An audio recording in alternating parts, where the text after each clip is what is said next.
Thank you for joining me. It's Valerie Ling, clinical psychologist, director, founder of the Center for Effective Living, doing something a bit interesting today. Actually going to have someone join me live today. Thursday is a segment usually, and I thought it might be a good thing to actually talk to someone whom, there she is.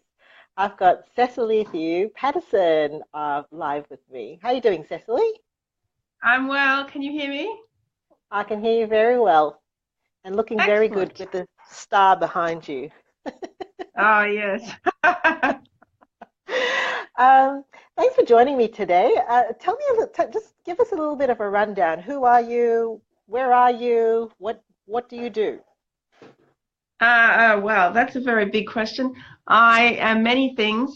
I'm a writer. I write novels for young teenage girls and sort of pre-teenage girls. I'm an editor and a freelance writer. I have four children of varying ages from 7 to 18. I'm married. I live in a beautiful little tiny town in New South Wales with tourists on the weekend. So you've probably walked past my house if you've ever been down South Coast Way. Does that help? Fantastic. That's a lot of stuff that you do, Cecily. Yeah, it adds up. I don't really like cooking and I don't really clean a lot. Once a long time ago, you'd be amazed the things that I remember that you've said to me, because though we have been friends a long time, we hardly actually really connect with one another. But once I Yeah. asked you, Cecily, how do you actually do all of this stuff? How do you juggle all these roles? I wonder if you still have the same answer. How would you answer that I question? don't know. I have no idea. What did I say then? You said that you do 10 minutes very well. You do things in 10 minutes very well. Oh, yeah, I do. I can work in small time slots. Yeah. Yeah, But I in was talking, fact, yeah. what I find is that my attention span isn't a great deal longer than 10 minutes now. So I do 10 minutes really well, but not a lot more than that. Good on you. If you are joining us live throughout our video today, just let us know where you are. It'd be great just to say hello, to give us a little bit of a wave by telling us where you are. So, Cecily, every Thursday I do a segment on parenting, and I've invited Yes. you for several reasons. The first one is that you actually have an interest in friendships. Now, when we do child and adolescent work, friendships is a bit of an issue. I don't know whether Yeah. increasingly it's an issue, but we're certainly needing to talk more intentionally to kids about friendships these days. Tell me your thoughts about friendships. I mean, it seems to be something that you tinker with as well, being an author for young people and as well as being a mum. I think that teenagers and kids, when they go to sleep at night, they have three top things that they worry about and think about, and friendship is always in that top three. If you're having a great time with your friends, perhaps you won't be too worried. But in general, not everyone's having a great time with their friends all the time. And so even small troubles are big issues for kids with their friendships. So, I mean, I've had issues with friendships in my life too. When I was in year six, so 11 years old, I went off to boarding school and it was not a happy year because the girls there and I didn't see eye to eye, and they were mean. I was pretty mean too at times to other people, and it's always this great dilemma of who's going to be my friend. Are they going to be my friend? How do I know I'm in the group? So I don't think any of that has gone away, to be Hmm. honest. I think it's just as real for kids as it used to be ever. We're all human. Perhaps the thing that is different these days is social media, which makes everything much more intense constantly. If you have your phone in your bedroom and you're a kid, you cannot get away from whoever else is on the phone messaging you or saying things about you or, just discussing you at any point. So in a way, I think social media makes friendship experiences a little bit like boarding school, because at boarding school you can't leave those kids, you're stuck in the same bedroom with them, and social media is kind of like that. You're on day and night, you have to always be watching out what you're doing and what people are thinking of you. Okay. If you've just joined us live, I've got Cecily here with me who's talking about friendships. And And she's actually saying that friendships is tough, whether it was, 20, 30 China. years ago or whether it's today, but maybe exacerbated by social media. So if you've got any thoughts about that, love to hear your comments. I think what you've just said is interesting to me, that with social media, you never escape your friends. Yeah, yeah, you can't. That's right. And they can be vicious, more vicious on social media. Like I had some people say some pretty mean things to me, but the things that are said now behind the safety of that keyboard are just awful, awful worse. Much, much more terrible than you can sort of deal with in person. When two people are face to face, there's a limit to how much meanness you can put out. But when nobody's there and you've just got a keyboard, you can do anything. So, Cecily, you said that, when kids go to bed, the top three worries, one of them is going to be about friendships. Do you think that it is inclusive of these social media issues? Is that more so, or is it more the playground stuff, or is it the mean girl stuff? Oh, look, I don't know. Maybe it's all a bit of everything. I think social media for a lot of kids is big. And then when they're starting out in that world, it's everyone else has got a phone and I don't. Or they've got an account, but my mum won't let me have that. But everybody has one, so what am I going to do? So there's all the cool Yeah. factor that plays into that as well. Look, you just worry about your friendships and what other people think of you, I think, to a really big extent when you're that kind of age. Yeah, and it probably doesn't change with age either. No, look, probably not. Probably not. I'm 44 and I still worry about what people think of me. Did they like me? Are they ignoring me? Ah, it's ridiculous. I care Yeah. less now, but I still care. Yeah, there's some literature I was reading about clergy wives, interestingly enough, because that's one of my interest areas. That you really start to thrive as a clergy wife when you're age 50, probably because you don't care anymore what everybody Yeah, else I think thinks. 50, who would care? Like, seriously, I'm going to get to 50 and go, great, I'm happy now. Yeah, well, I think Oprah says that that's the best years of her life. Oprah, are you watching? You should. You should tune in. I bet she's Okay, not. so Hi, Oprah. I'd love you to feature my books on your book club. Cecily, so the other thing that I think is interesting about talking to you is I know you love getting letters from your readers. So you write for what Yeah. age group? So 11 to 14-year-olds, maybe 10 to 14-year-olds, girls mostly. Although boys like it, but it's a girl's book with a girl on the cover, so. Now, I know that you get letters from your readers. You love getting letters. And I know that sometimes they write to you connecting to the character or maybe just talking about some of the stuff that might be going through in their world. So, what do you tend to see coming through to you from the kids who want to connect with you? I get a lot of letters from kids who feel very, very lonely. And I think part of that is I have a few articles on my blog, which is about how to make friends. And people must type into Google how to make friends, and my article must pop up because I get a lot of questions. I'm 15, I have zero friends. I really want to be friends with this group. What am I going to do? And to be honest, I pretty much always give the same advice, which is nothing's going to happen tomorrow. But if you practice friendship skills, you can get there. Also, don't focus on that cool group over there because they probably are never going to turn to you and say, hey, do you want to be part of us?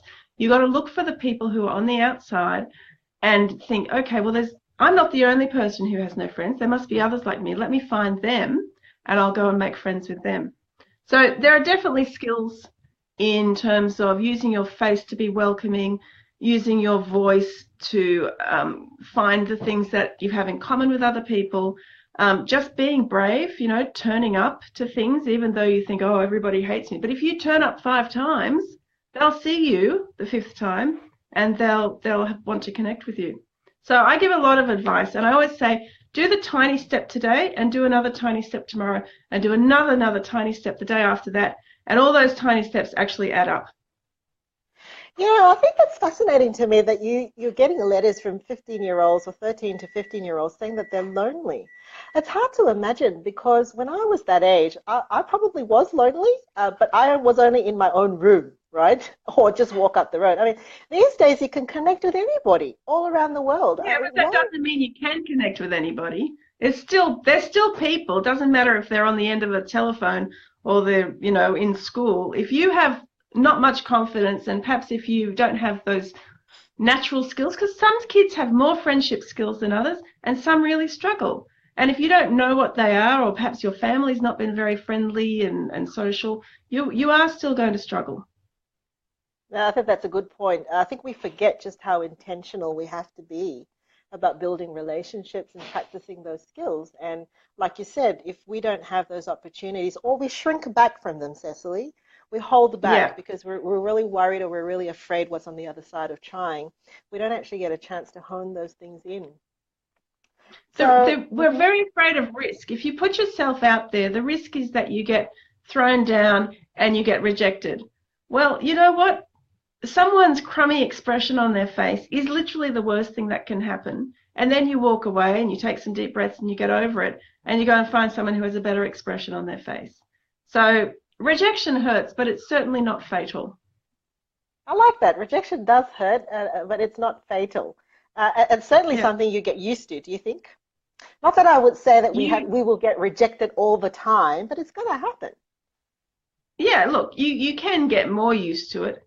I have a little personal policy, which is that I will always try and meet the new people, and I will give them 5 opportunities. Like, so I might approach someone and try and start a conversation, and if they aren't going to be very friendly to me the first time, back off a little bit, and then I'll try again. I'll try up to 5 times, and I think if they're still not friendly to me by the 5th time, I really will give them their space because clearly they don't want to talk to me. But usually, if someone is very shy and they're not used to being approached, or they don't really know what to say to you either, by the 5th time they're used to you enough so that the ice is either broken or it's hardened by the 5th time. Okay, we've actually Hi, got, intern. she says, rejection hurts, but certainly not fatal, and she loves that. Yeah, I do love that. I think one of the wonderful things about tinkering with being an author, because you are an author and I tinker, is you really got to get used to rejection. It just Oh, comes it's in terrible. spades, doesn't it? And I It's don't think people realize terrible. this. The wanting to be liked and to be accepted, doesn't get easier whether you grow older or whether you try a different profession. So rejection is there. You seem to have analyzed the friendship thing quite a bit, Cecily. Why is Yeah, I that? have done a lot of thinking about it. I have. Why? Are there Mostly not a lot because of I found things? it hard. And the other thing is I was new all the time in my life. So I grew up overseas, not in Australia. And amongst the expatriate community at my school, people were always coming and people were always going. So lots of Mm, hellos, lots of goodbyes, and always, always new people. And then going to boarding school, I was the new kid. And then coming back to Australia and going to high school, I was the new kid. And then at university, I was the new kid again. I mean, everybody's the new kid at uni, but I felt more new than other people because I'd been the new person all my life. And we moved a lot after my husband and I got married. And I still feel like the new kid. I still feel like I don't actually belong anywhere, even though people who know where I live might think, oh, she's got lots of friends. She knows why. It's a bluff. Because honestly, I don't actually feel like I belong really anywhere. So I think that's partly my background. So I do a lot of thinking about how to meet people, how to get on with them, how to talk to them. So Cecily, I'm going to go off script here and put you on the spot with a question I actually didn't send across to you. Uh, a Oh, lot of parents worry that children are going to feel socially isolated, that they worry about kids being in the playground, being by themselves, or they might worry about having a situation where they're having to move their children and where their child is going to be the new kid. Do we just say to parents, yeah, rescue them? Don't do that. Just, try to prevent all this stuff from happening. I think you should rescue your children if they're in danger of death. If they're not in danger of death or dismemberment or some kind of fatal accident, then you might want to support your child to use their own skills or to develop their own skills to get out of that situation.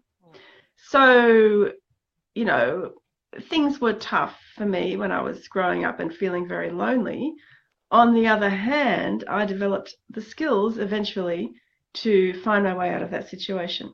So at home, you need to be listening to your child, supporting your child, and affirming how they feel, but not trying to make things different for them. So, my son comes home and says, nobody's friends with me. I'm so miserable. I just, oh, wow, I'm going to cry. and you say, that is a really hard thing. You've had a terribly hard day. Boy, I really understand that. That happened to me too. How can I Mm, help you feel better right now? mm. And you leave that at that, because you can't go and fight that kid that's giving them a hard time. You certainly can't go and fight that kid's parents who's giving them a hard time. That will totally backflip on you. And in the end, this is life. You know, life is hard. And if children have resilience, and if children have the ability to problem solve for themselves, and that also the knowledge that, okay, this is difficult, but I know that I've gotten out of difficult situations before. I can probably get out of this one with the right support. That's what you need to be teaching kids, certainly not to rescue them. Cecily, I know that you're a mum of a child with a special need as well. And I've asked Yeah, you I have an your permission autistic child. if Yeah. we could Yeah, talk about that. I wonder sure. whether you talk about that in relation to friendships and what that might be like. Do you know one of the hardest things about having a child with special needs and who has difficulty making friends is the fact that there were hardly any birthday party invitations for that kid. Mm, Really, and that when you know that some other kid is having their birthday party, and especially in a very small town, and my kid is not invited, that is just, it breaks your heart, really does. And when you see them walking around on their own at school, yeah. that breaks your heart. And when you see that they just, you know, things are really difficult for them, it's really, really difficult. So I think that's one of the great griefs of having a child who struggles with communication and relationships is the lack of friendships, because friendships are a huge joy. When you see your kid have great friendships, you are so happy for them. So, I mean, first of all, you have to be able to deal with your own grief, Yeah. because taking your grief and becoming overly worried and overly anxious isn't actually going to help your child. The things that Mm, do help your child are the day-to-day things of, well, it's with every child, it's all the same stuff. Developing competency, developing resilience, listening to their feelings. Oh, sorry, Kim, I was being extreme. I do tend to exaggerate. Um, I'll come back to your point, Kim. But what I'm saying is, yeah, teach a child all those things at home, problem solving, working together. Those are the skills which actually go to make up friendships. And so you don't think, okay, I'm going to manufacture friendships for my child. You think, what are the skills that they need so that in the future they'll be able to develop those friendships on their own? And that, you know, just like with any other child, that's what's going to help them. And, you know, my child does have some friends now. He went through primary school with probably no friends, but some kids who were really kind to him, but no peers. And now he does actually have some friends who I would consider his peer group. Okay, Kim has said, I disagree with only intervening if your child is going to die. That's a bit extreme. Yes, you're right, Kim. It is extreme. And I do tend to exaggerate to make my point. There are times you need to intervene, she says. If your child is being bullied significant at school, they do not always have the tools to make that stop. Sometimes it needs parental intervention. Yes, and actually one of my children was being bullied at school, and I certainly did go and see the deputy principal, and we talked about it. And in the end, actually, I have moved a child out of a school because of a bullying problem.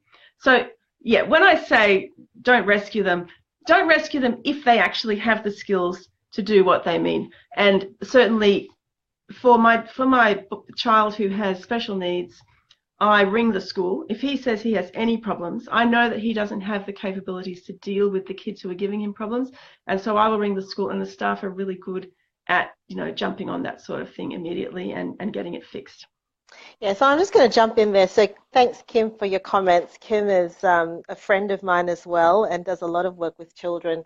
I think, I think the issue is it's when it's an issue of safety, whether it's physical, Yeah, whether it's emotional, where there is grave danger in front of the child and it overwhelms their actual ability to yeah, cope, and it's probably not something that developmentally appropriate for them to actually be going through themselves. So Yeah.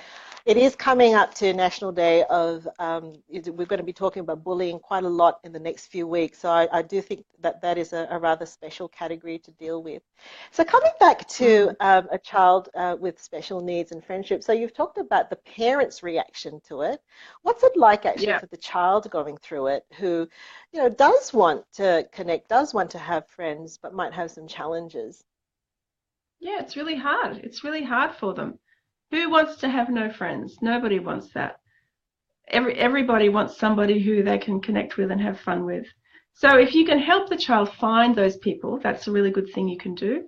If you can, I said don't manufacture friendships, but you can help along friendships by what we call scaffolding. So you build a scaffold around it. So if you think your child is not capable of, say, a 4-hour play date with somebody, because that's just going to be too much, perhaps you could start with a 45-minute play date. Invite someone around and say, we're inviting you around. Would you like to come around? And we're going to do X, Y, and Z. These specific things, so that my child has a plan. Right? Okay. Kid X is coming around. We will play on the big TV thing where they jump up and down. What's that called? The Xbox. We'll play on the Xbox. Yeah, that one. And so he has a plan. He knows what he can do, and things are unlikely to go wrong because there's some boundaries around it. So that's a really useful thing you can do too. Sure. And finally, Cecily, actually, you've weaved a lot of tips into our conversation. I was going to ask you about your top tips, but instead I'm going to ask you for yourself as a mum with all of these demands and all the various roles. What are your top tips, I suppose, for remaining connected and making sure your friendships are going well? First of all is to turn up to stuff. So I go to church every week, and it's really good for my relationships because I'm always there and I see people every week. When I went to playgroup and took children to playgroup, which was a long time because I had a preschooler at home for 14 years, I went to playgroup every week and turned up and saw people. And even if I didn't feel like doing it that day, I still did it because I knew that I'd come home and I would be refreshed because I had seen people. Making arrangements to go and do things with people. So look, friendship is actually quite work. It's quite hard work. You have to organize things. You have to turn up to stuff. You have to make conversation. Now, don't trivialize small talk. It's a really important part of friendship. And just staying in contact. I think some people get upset because they think nobody looks after me. I seem to be the one who's doing all the work in the friendship. Well, unfortunately, I think if you're going to have friends, that is a big part of it. Unless you happen to be one of those really wonderful people, lucky people who's just everybody loves and everybody wants to look after you, great, you're probably at 1% or 2%. But most of us have to do the work to keep the relationships going. And if you feel like you're the only one doing it, and that's kind of killing you, you could pull back a little bit, but generally we have to put the effort in. Yeah. Thanks, Cecily. I think just to contextualize it, so today's segment is really talking about friendships in the context of parenting. How do we sort of being intentional with helping kids with friends, kids who might be feeling lonely, but also, I suppose, as parents, how can we take care of our relationships as well? I think one of the things that as a mental health professional we come across too is that when you're in the grip of a depression or a mental health episode, it's probably the last thing that you want to do. And it's very easy to give in to those negative messages that people don't want to talk to you or people don't really care. And I guess at that point, it's one part getting professional help. And I guess the other part is actually seeing that you can take very, very, very small steps. They don't have to be very, really very, small. very, very big steps. And you might get some alternate experience, particularly if it's someone that you've got a good history with. You might get an alternate experience that, if you did send the short text message, a text message which would come back. Lots of what we do is about trying to foster connection. So I do thank you for connecting with me today. I guess it's. Oh, I have two more things to say. Can I say one more thing? I forgot to say this. And that is, if you can cultivate a genuine curiosity in other people and genuinely look for what's interesting about them and what you have in common with them, conversation and friendship is a lot easier. Sorry, go on. Now go for it. Look, I personally think lived experience is valuable. So I do appreciate you talking with us today about, I guess, both you connecting it with your young adult audience, coming across from yourself, having moved around and needing to step out of your comfort zone and meet people, as well as your experiences as a parent. Thanks for joining me today. Pleasure. Bye.